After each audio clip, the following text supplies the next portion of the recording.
और super prime time में आप देख रहे हैं हर एक चुनावी खबर का बारीक विश्लेषण, थ्रेडबेयर एनालिसिस।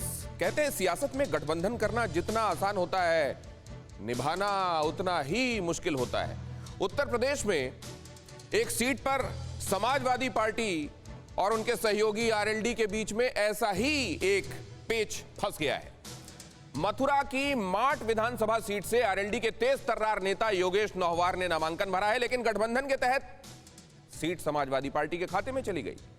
जाट बहुल इस सीट से अखिलेश यादव के करीबी संजय लाठर उम्मीदवार हैं, लेकिन पेच इसलिए फंस गया क्योंकि जयंत चौधरी के कहने के बावजूद योगेश नौहवार अपना नामांकन वापस लेने को तैयार नहीं।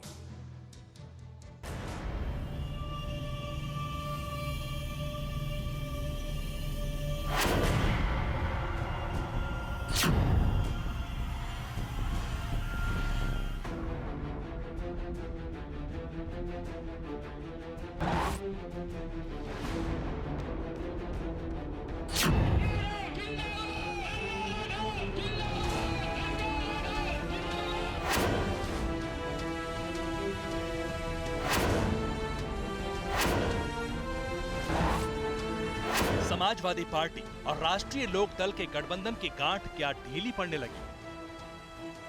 ये सवाल इसलिए क्योंकि यूपी के मथुरा में माट विधानसभा सीट पर पहले बहुत बड़े कंफ्यूजन का सीन बना और अब कंट्रोवर्सी है।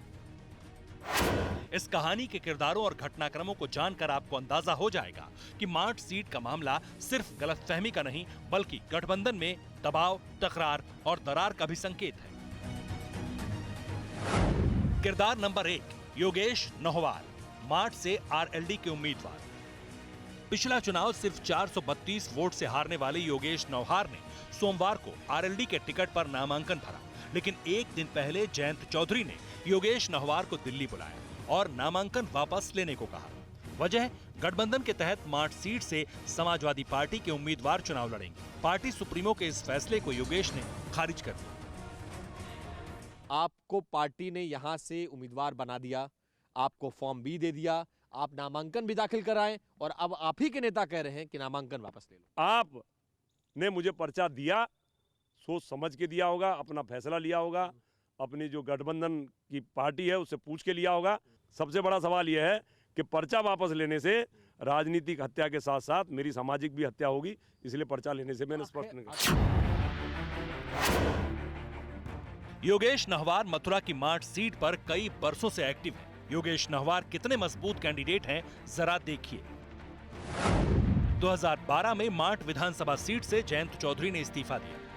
2012 के उपचुनाव में योगेश नौहवार को आरएलडी ने उम्मीदवार बनाया। योगेश नौहवार को उपचुनाव में समाजवादी उम्मीदवार से अधिक वोट मिले। उपचुनाव में योगेश नौहवार टीएमसी उम्मीदवार श्याम सुंदर शर्मा से सिर्फ 4000 वोट से हारे। 2017 के चुनाव में बीजेपी की लहर के बावजूद योगेश सिर्फ 432 वोटों से मात खाए। 2017 में मुझे पुनः सम्मान दिया, 2017 में फिर टिकट मिली। बीजेपी की बहुत तगड़ी लहर थी, राष्ट्रीय लोकदल 300 सीटों पर चुनाव लड़ा, तो छपरौली हम जीते और माट विधानसभा में 432 वोटों से हारे। मतलब एक सम्मानजनक हार हुई। हमारे दिग्गज जो नेता थे राष्ट्रीय लोकदल के, वो 70-70, 80-80 हजार वोटों से तमाम सीटों पर हारे। अब योगेश नौहवार नामांकन वापस नहीं लेने पर अड़े हैं, लेकिन उनकी एक शर्त है। बागी उसे कहा जाता है जो राष्ट्रीय लोकदल के सिंबल को छोड़ करके किसी अन्य सिंबल से लड़े।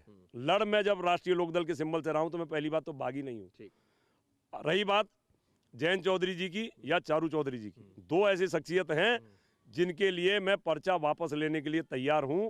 और अगर इन्होंने समाजवादी पार्टी ने अपने साइकिल के सिंबल पर चुनाव लड़ाया तो चाहे मैं अपने घर बैठा रहूं, चाहे कहीं चला जाऊं, लेकिन साइकिल सिंबल माट विधानसभा में नहीं जीतेगी। योगेश नौहवार की दलील है कि समाजवादी पार्टी के दबाव में उनसे नामांकन वापस लेने को कहा गया, जिसका असर गठबंधन पर पड़ेगा। अगर आप पर्चा वापस नहीं लेते हैं तो क्या गठबंधन टूट जाएगा? ऐसी भी कोई बात हुई थी? अगर यहाँ पर समाजवादी लड़ती है और हारती है तो ऐसे गठबंधन से कोई फायदा नहीं है, जिसमें पार्टियां अपने चाहतों को सिर्फ इसलिए टिकट दे रही है कि वो मेरा चाहने वाला है। राजनीति में कोई किसी का नहीं होता है। विवादों में फंसी इस सीट के अब दूसरे किरदार से मिलिए। किरदार नंबर 2, संजय लाठर, माट सीट से समाजवादी पार्टी के उम्मीदवार। संजय लाठर की पहचान मुलायम परिवार के करीबी की है। संजय लाठर अखिलेश यादव के भी बेहद करीबी हैं। संजय लाठर हरियाणा के जींद के लाठर गांव के निवासी हैं। 1998 में हरियाणा के सोनीपत से एसपी के टिकट पर चुनाव लड़ा। 2005 और 2009 में भी समाजवादी पार्टी के टिकट पर हरियाणा से चुनाव लड़े। 2012 में समाजवादी पार्टी ने यूपी के माट उपचुनाव में संजय लाठर को चुनाव लड़ने का मौका दिया। संजय लाठर समाजवादी पार्टी के छात्र विंग और यूथ विंग के अध्यक्ष पद पर रहे। चुनाव में जीत तो नहीं मिली, लेकिन खुद अखिलेश यादव ने संजय को एमएलसी बनवाया। अब उन्हीं संजय लाठर को माट विधानसभा सीट से अखिलेश यादव ने उम्मीदवार बनाया है। इधर योगेश नौहार ने नामांकन वापस नहीं लिया और उधर संजय लाठर ने नामांकन कर दिया। यानी अब एक सीट पर समाजवादी पार्टी और आरएलडी दोनों के उम्मीदवार मौजूद हैं। नहीं मानने की बात ही, जब गठबंधन की बात है, नेतृत्व की बात है। हालांकि जैन जी ने कह दिया कि नामांकन वापस ले लो वरना हम अपने स्तर पे कैंसिल करा देंगे। वरना नहीं होता, कुछ वरना नहीं होता। गुस्सा भाई का स्वाभाविक है, उसने मेहनत की थी, स्वाभाविक है। हम उन्हें मनाएंगे, समझाएंगे, अपने साथ लेना काम करेंगे। तो क्या जा रहे हैं आप योगेश नौहार के पास मनाने उनको? नहीं, हम जाएंगे, जल्दी जाएंगे। संजय लाठर 2012 में माट सीट से चुनाव लड़ चुके हैं। 2012 में संजय लाठर को करीब 50,000 वोट मिले, जबकि उपचुनाव में योगेश नहवार को करीब 60,000 वोट मिले थे। योगेश नहवार स्थानीय नेता हैं, जबकि संजय लाठर हरियाणा से इंपोर्ट किए गए हैं। योगेश नहवार 10 सालों से माट विधानसभा के लोगों से डायरेक्ट संपर्क में हैं, लेकिन संजय लाठर का ज्यादातर वक्त लखनऊ में बीता है। ऐसे में गठबंधन में तकरार की चर्चा इसलिए है क्योंकि योगेश नहवार जयंत चौधरी के करीबी हैं, जबकि संजय लाठर अखिलेश यादव के। जयंत चौधरी अपने खास और मजबूत नेता के लिए क्यों झुक रहे हैं, ये सवाल उठ रहे हैं। और सवाल ये भी उठ रहा है कि आरएलडी के लोकल कार्यकर्ता और नेता किसका साथ देंगे। समय आने दीजिए, पर्चा वापसी का समय आने दीजिए, ये सब बातें निर्मूल साबित हो जाएंगी और पर्चा वापस होगा।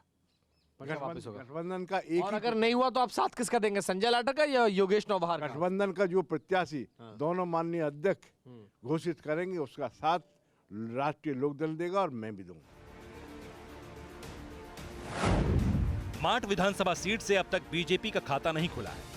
माट से श्याम सुंदर शर्मा 8 बार के विधायक रह चुके हैं। 2012 में जयंत चौधरी ने श्याम सुंदर शर्मा को हराया था, लेकिन उपचुनाव में वो फिर जीत गए। योगेश नहवार और संजय लाठर दोनों जाट नेता हैं। मौजूदा सियासी माहौल में जाट उम्मीदवार की जीत की उम्मीद ज्यादा है। यहाँ सबसे ज्यादा 90,000 जाट वोटर हैं, जबकि ठाकुर वोट 26,000, ब्राह्मण 45,000 हैं और वैश्य समाज के वोट 28,000। माट सीट में आगे की लड़ाई कैसी होगी, ये योगेश नहवार पर निर्भर है। योगेश नहवार अगर अपनी जिद पर अड़े रहे और सिंबल छीनने के बावजूद चुनावी मैदान में डटे रहे तो माट की सियासी लड़ाई और दिलचस्प होगी। माट का जो चुनावी समर है वो बहुत ज्यादा अब दिलचस्प हो गया है और जयंत चौधरी जिस अपने उम्मीदवार को फॉर्म 20 सिंबल दे चुके हैं वो उम्मीदवार बागी हो चुके हैं और अब पार्टी के ना सिंबल पर ही चुनाव लड़ना चाहते हैं, जबकि पार्टी के अध्यक्ष चाहते हैं कि वो अपना नामांकन वापस ले ले। चुनावी मुकाबला दिलचस्प हो गया है। गठबंधन के बावजूद माठ में आमने और सामने नजर आ रही है समाजवादी पार्टी और RLD. Camera person Raju Yadav के साथ विपिन चौबे, TV9 भारतवर्ष, मथुरा। कोरोना धर्म नहीं देखता, जात नहीं देखता, अमीर गरीब ऊंच नीच नहीं देखता। कोरोना सिर्फ मौका देखता है, लेकिन आप उसे मौका मत दीजिए। बस इतना कीजिए, जब कभी दफ्तर से बाजार से घर लौटिए तो इतना ख्याल जरूर रखिए कहीं आपके साथ कोरोना आपके घर तो नहीं जा रहा। भूलिए मत, कोरोना अभी जिंदा है।